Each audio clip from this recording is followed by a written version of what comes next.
कांग्रेस के पूर्व नेता आचार्य प्रमोद कृष्णम ने एक बार फिर कांग्रेस के वरिष्ठ नेता राहुल गांधी पर तीखा हमला बोला है। उन्होंने आरोप लगाया कि राहुल गांधी की हालिया गतिविधियां और बयान इस तरह के हैं जैसे वे चीन के एजेंट के रूप में कार्य कर रहे हो। आचार्य प्रमोद ने कहा कि राहुल गांधी पिछले कुछ वर्षों से ये झूठ फैला रहे हैं कि चीन ने भारत की करीब 2000 किलोमीटर जमीन पर कब्जा कर लिया है। उन्होंने तंज कसते हुए कहा, अगर वाकई चीन ने इतनी जमीन कब्जा ली होती तो राहुल गांधी का तुगलक रोड वाला घर भी कब का कब्जा में चला गया होता। उन्होंने भारत सरकार का आभार व्यक्त किया कि उन्होंने राहुल गांधी को तुगलक रोड पर रहने की अनुमति दी है, क्योंकि वे तुगल की बातें करते हैं। आचार्य प्रमोद ने सुप्रीम कोर्ट की हालिया टिप्पणियों का हवाला देते हुए कहा कि अदालत ने न सिर्फ राहुल गांधी को बल्कि पूरे विपक्ष को आईना दिखाया है। उन्होंने कहा कि विपक्ष को आत्ममंथन करने की जरूरत है, क्योंकि राजनीति अब केवल सत्ता के लिए नहीं बल्कि राष्ट्र हित के लिए होनी चाहिए। मालेगांव ब्लास्ट केस में कोर्ट द्वारा सभी आरोपियों को बरी किए जाने के बाद आचार्य प्रमोद ने साध्वी प्रज्ञा के समर्थन में भी बयान दिया। उन्होंने कहा कि कांग्रेस सरकार के कार्यकाल में उनके साथ अन्याय हुआ और उन्हें वर्षों तक झूठे मुकदमे में फंसाकर जेल में रखा गया। अब उन लोगों पर कार्रवाई होनी चाहिए जिन्होंने ये साजिश रची। उन्होंने जोर देकर कहा, सनातन धर्म की चर्चा करते हुए आचार्य प्रमोद ने कहा, सनातन धर्म के खिलाफ सदियों से साजिशें होती रही है, लेकिन ये धर्म न कभी मिटा है और न ही मिटेगा। सनातन ही सत्य है और सत्य ही सनातन है। उन्होंने प्रधानमंत्री नरेंद्र मोदी की सराहना करते हुए कहा, भगवान ने देश को बचाने के लिए मोदी जी को भेजा है। सुप्रीम कोर्ट ने राहुल गांधी के बयान पर आपत्ति जताते हुए कहा है कि आपको कैसे पता चला कि चीन ने 2000 वर्ग किलोमीटर जमीन कब्जा ली है? क्या किस विश्वसनीय दस्तावेज के आधार पर आपने ये बात को कही? क्या सच्चा भारतीय ऐसा नहीं कहेगा? जब सीमा पर कोई विवाद हो तो क्या आप ये सब कह सकते हैं? क्या आप यह बात संसद में सवाल में क्यों नहीं पूछ सकते?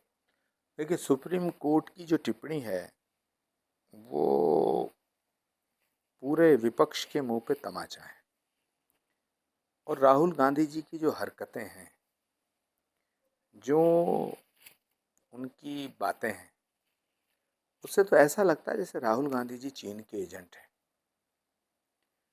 तो सुप्रीम कोर्ट ने जो कहा है वो बहुत गंभीर विषय है, लेकिन मैं माननीय सुप्रीम कोर्ट से ये आग्रह करूँगा कि एक उच्च स्तरीय जांच बैठाई जाए जो इस बात का पता करे कि राहुल गांधी जी क्या वास्तव में चीन के एजेंट हैं। पुरानी व्यवस्था मर चुकी है, नई व्यवस्था अभी पैदा होना बाकी है। हम राक्षसों के युग में जी रहे हैं।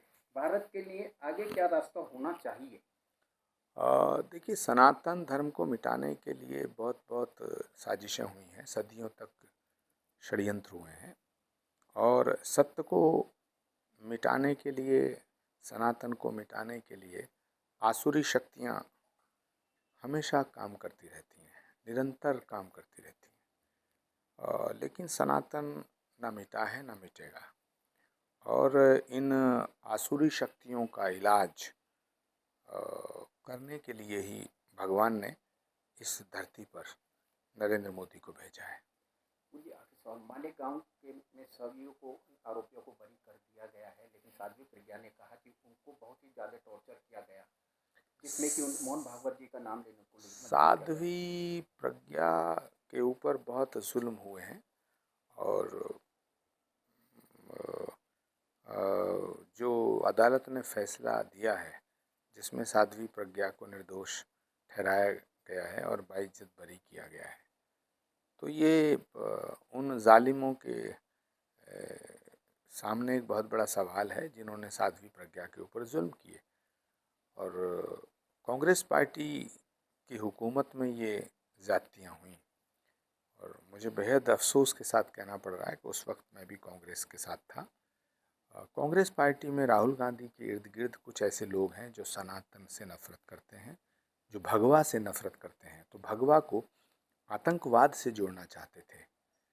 तो ये अदालत का जो फैसला है इसका हम सम्मान करते हैं, इसका स्वागत करते हैं, और साध्वी प्रज्ञा को न्याय मिला है। लेकिन जो उनके 10-12 साल जो उन्होंने यातनाएं झेली हैं, उनके वो 10-12 साल कोई लौटा के नहीं ला सकता है। इसलिए जिन लोगों ने उनको यातनाएं दी, उन पर अत्याचार किए, उन पर जुल्म किए, उनके खिलाफ भी कार्रवाई होनी चाहिए।